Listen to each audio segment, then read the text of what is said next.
Assalamualaikum warahmatullahi wabarakatuh. Bagaimana kabarnya adik-adik hari ini? Semoga dalam keadaan sehat semua ya. Bagaimana? Sudah siap untuk pembelajaran? Sudah belajar tadi malam? Nah, karena kita hari ini akan membahas tentang kelanjutan dari materi yang kemarin, yakni klasifikasi materi dan perubahannya, bagian 2. Nah, kemarin kita telah membahas tentang karakteristik materi, yakni ada wujud-wujud zat, dan juga ada perbedaan unsur, senyawa, dan campuran. Ada unsur murni dan campuran. Nah, hari ini kita akan membahas tentang sifat fisika dan kimia, serta perubahan yang terjadi pada fisika dan kimia. Baiklah, kita mulai dari sifat fisika dan kimia. Apa sih itu sifat? Sifat adalah ciri khas yang dimiliki oleh sesuatu. Contohnya adalah gula rasanya manis, bensin mudah menguap, besi keras, dan lain sebagainya. Seperti sifat yang dimiliki manusia, wanita itu cantik, kemudian dia baik hati, seperti itu sifat, ciri khas yang dimiliki.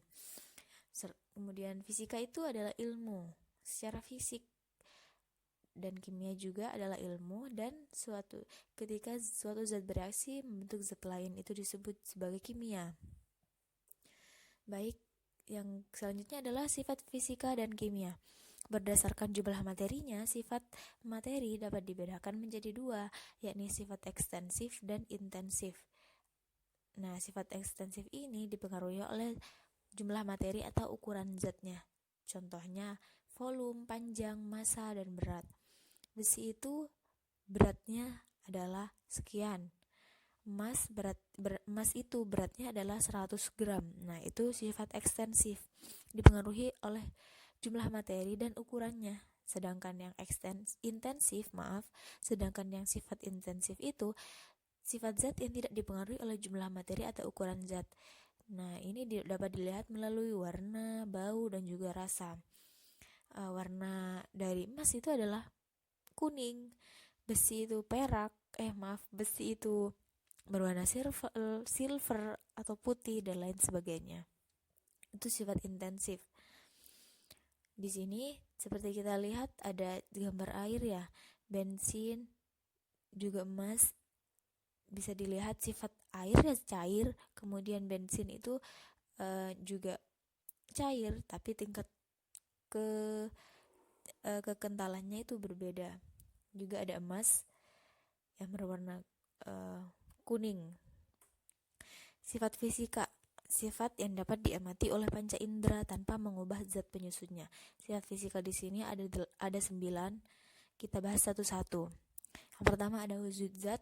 Seperti yang kemarin sudah kita bahas, ada padat, cair, dan juga gas.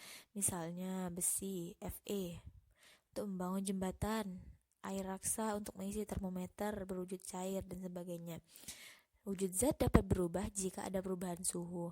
Misal ketika kita memiliki air wujud cair, kemudian kita masukkan ke dalam freezer, dia akan berubah wujud menjadi padat karena dia beku. Jadi itu tidak termasuk perubahan kimia ya, karena dia tidak berpindah, tidak membentuk zat baru. Itu hanya sementara, perubahannya sementara. Dia dapat kembali lagi cair ketika kita mengeluarkan es tersebut dari freezer, seperti itu. Kemudian yang kedua ada warna, yakni sifat fisika yang dapat diamati secara langsung. Contohnya arang berwarna hitam, kayu berwarna coklat, dan lain sebagainya.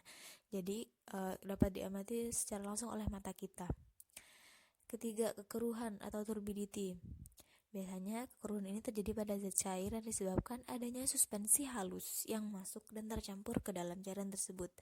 Nah, kekeruhan ini juga dapat kita lihat ya menggunakan alat panca indera kita.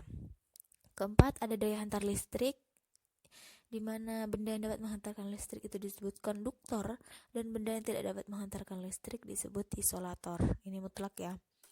Kelima, ada titik didih.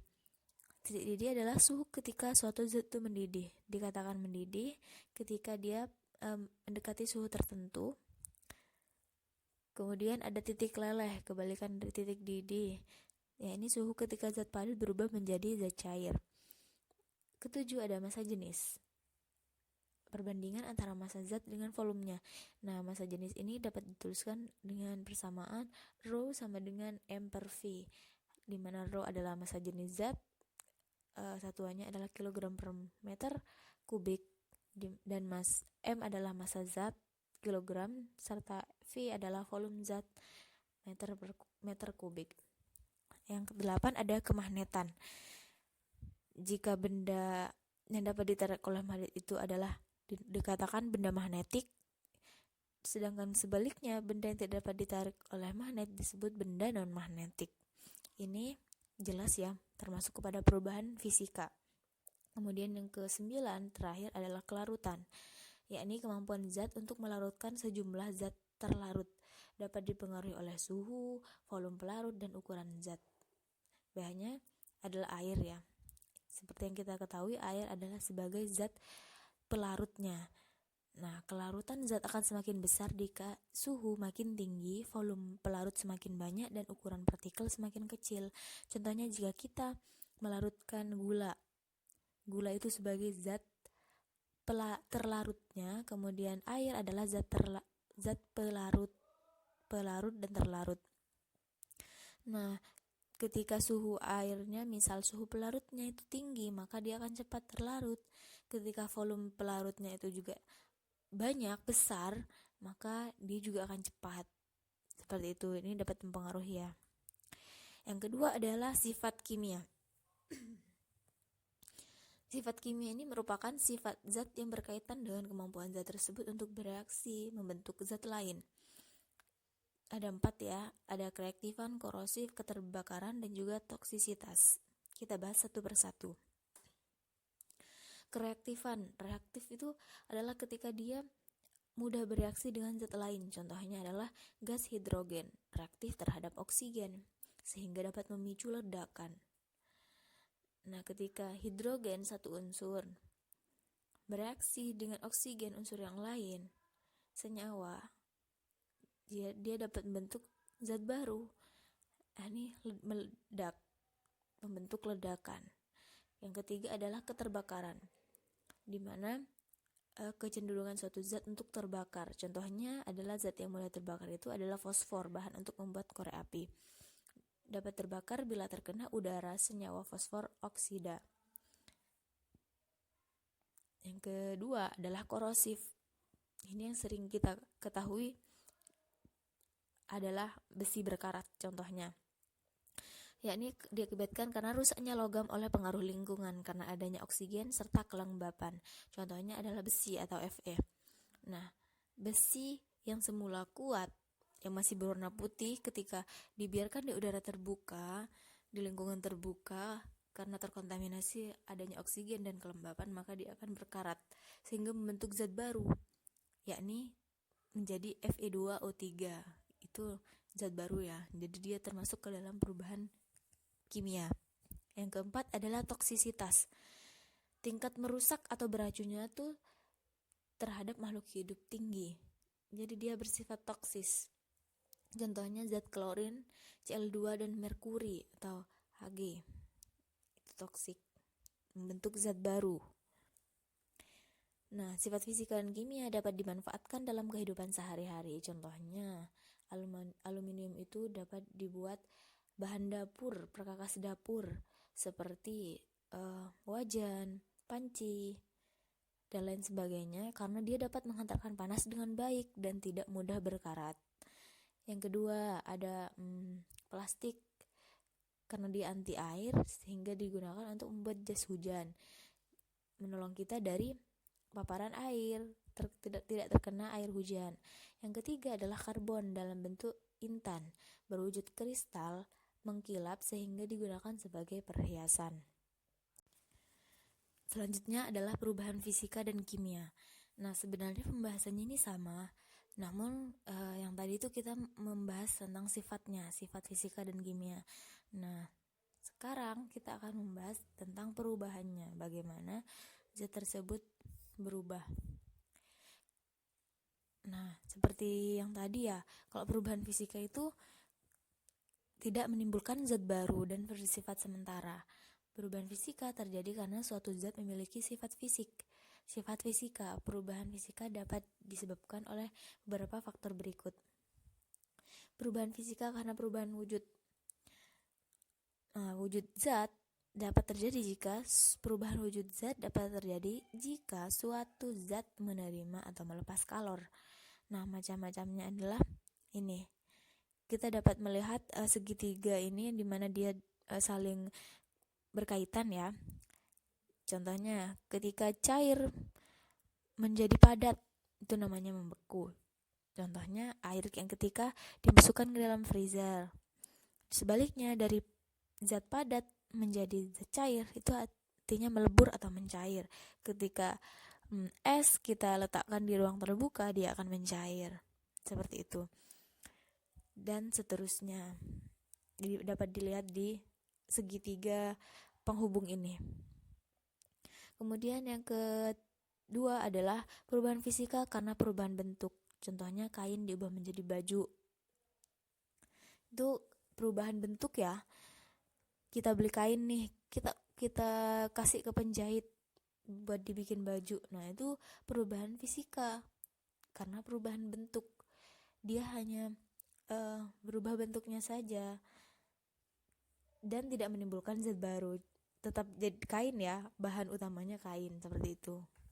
Dapat kita amati menggunakan panca indera kita. Yang ketiga ada perubahan fisika karena perubahan ukuran. Contohnya adalah beras ditumbuk menjadi tepung beras. Dia ukurannya jadi beda ya. Beras yang semula seperti itu bentuknya terus ditumbuk menjadi tepung beras, jadi semakin kecil ya, jadi mikroskopis. Yang keempat ada perubahan fisika karena perubahan volume. Contohnya memuainya raksa atau alkohol dalam termometer jika menyentuh permukaan panas. Kemudian yang kelima ada perubahan fisika karena perubahan bentuk energi. Contoh lampu pijar menyala, kipas angin berputar. Nah, ada perubahan energi di dalamnya seperti energi listrik menjadi energi gerak. Contohnya ya kipas angin. Energi listrik menjadi suara. Contohnya adalah TV, seperti itu. Kemudian yang keenam adalah perubahan fisika karena pelarutan. Contohnya ketika membuat kopi. Rasa kopi setelah dilarutkan dalam air akan tetap sama. Nah, ini contohnya pelarutan ya. Bisa dipahami dari sini. Kemudian kita beralih ke perubahan kimia. Perubahan kimia merupakan perubahan zat yang menghasilkan zat baru dengan sifat yang berbeda dengan sifat zat sebelumnya. Nah, terjadinya perubahan kimia dapat ditunjukkan dengan gejala-gejala berikut. Terjadinya perubahan warna, contohnya besi berkarat tadi, yang awalnya warnanya dari putih atau silver menjadi warna coklat kemerah-merahan. Kemudian perubahan suhu, singkong menjadi tapai, kedelai menjadi tempe. Nah, itu karena perubahan suhu ya. Pembentukan gas, misal terbentuknya asap ketika kertas dan kayu dibakar. Dan pembentukan endapan, terbentuknya endapan pada susu yang telah basi. Perubahan kimia terjadi karena pembakaran, reaksi kimia antara zat dengan oksigen. Tuh. Kemudian yang kedua, perkaratan atau korosi. Reaksi kimia antara logam dengan oksigen dan uap air di udara. Dan yang ketiga adalah pembusukan, terjadi karena adanya aktivitas mikroorganisme. Seperti misal roti yang telah berjamur, ada aktivitas organismenya. Seperti itu. Nah, sampai di sini saja ya. Jika ada yang ditanyakan, bisa langsung bertanya ya. Apa yang belum dipahami. Semoga bermanfaat. Terima kasih sudah mengikuti pembelajaran kali ini. Jangan lupa belajar, tetap semangat, jaga kesehatan di rumah aja, dan tetaplah sehat. Saya akhiri. Wassalamualaikum warahmatullahi wabarakatuh.